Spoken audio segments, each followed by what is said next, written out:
Hey everyone! It's the start of September now, so that means that it's IIH Awareness Month. So in this video, I want to go over what this means for IIH in the community. So before I get too far into any details, time for the intro. Hey everyone, my name is Ashley Stewart. So 2018 was actually a pretty hard year for me, but it was also a pretty good year too. So I completed my bachelor's degree in biochemistry. But at the same time, I was also diagnosed with a rare condition called idiopathic intracranial hypertension, or IIH. Some of you may also know this by its older name called pseudotumor cerebri. So, if you're curious to learn more about what it's like to live with this rare condition, then I encourage you to watch on. Don't forget to subscribe, and I upload new content every Monday and Thursday afternoon. September is IIH Awareness Month. Now, I really have to be honest with you guys. I'm not one to really participate in awareness programs, but I will make an exception every single time for IIH. It's why I do my channel, to showcase what those of us who live with IIH have to deal with on a daily basis.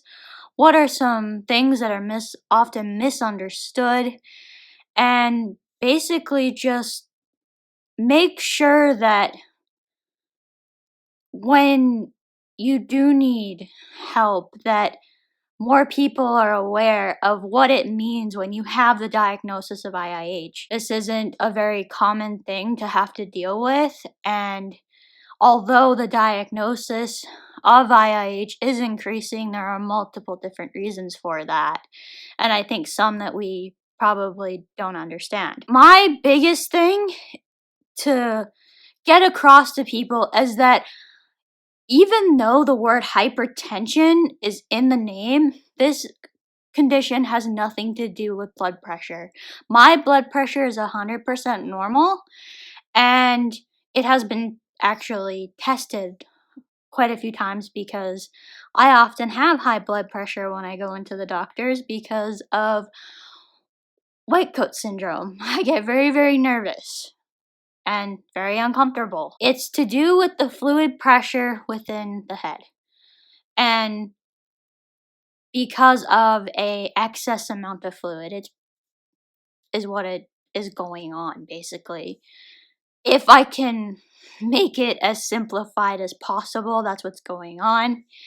And I think that it's important for people to understand that that's what you're going through.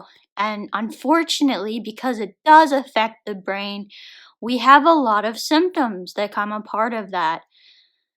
And I think there are a lot of things that we don't understand because this condition affects pretty much your entire brain when it's at its worst. The other thing that I want people to really understand when I bring up and talk about my IIH, I'm emphasizing the fact that this is not a normal headache. This is a headache that completely drains me of pretty much my entire personality.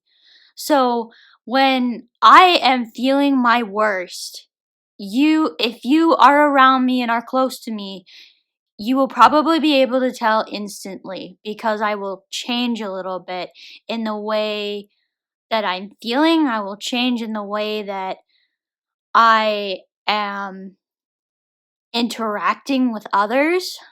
And these are very big changes that you notice if you're around me, but if you're not around me a lot, you probably won't notice them. I really, really want people to know that this is not a normal headache, and it is comparable to, but not equal to, a migraine. There are a lot of similarities, like I said, between migraines and headache and IIH headaches, but there are many differences too. And that's why I have done videos about what are the difference between IIH and migraines. I do actually experience both, and I am getting to the point where I can kind of tell the difference, but even I have trouble telling the difference between, is this a migraine, is this an IIH headache? And honestly, since I don't really know if my pressure is increasing and decreasing over amounts of period of time, then I don't really know if these are actually IIH headaches sometimes and migraines other times, or if it's migraines that I'm interpreting as IIH headaches because they are so similar. But the reason why I give the migraine comparison is because it's the closest thing that a lot of the general public can understand with regards to how it feels like to have a severe headache that pretty much leaves you not being able to do anything. So that's why I use the IIH headaches and migraines. It's because it's basically an analogy. I feel like I have a very mild case of IIH. My IIH is well controlled with medications. It's been difficult. It could be much harder. There could be no medications that work for me. There could be no treatment plan that works for me. So through the month of September, there's going to be a lot of videos on kind of where I hope that IIH research goes. I'm going to be sharing how I feel after 1 year in my next video because my diagnosis anniversary is coming up very quickly. It's on September 7th. That video will be out on September 5th, the Thursday before, because my diagnosis date is actually a Saturday. So we don't have scheduled videos on Saturday, but I will be talking about that on the 5th. So stay tuned for that. I want to do videos that kind of do the best to spread awareness about IIH, but I've already done most of the basic videos, so like what it is, statistics, symptoms, and treatment, what symptoms that I've emphasized over what are the majority of my symptoms. Out of that, kind of breaking them down a little bit further, I've done my perspective on weight loss. I've done a lot of the basic stuff. So now I kind of want to use this month to really deep dive into where I want research to go. And if you guys have anything that you'd like to add to the comments, maybe you have a video suggestion that you guys want me to do for IIH Awareness Month, drop it into the comments and I can move it up, definitely.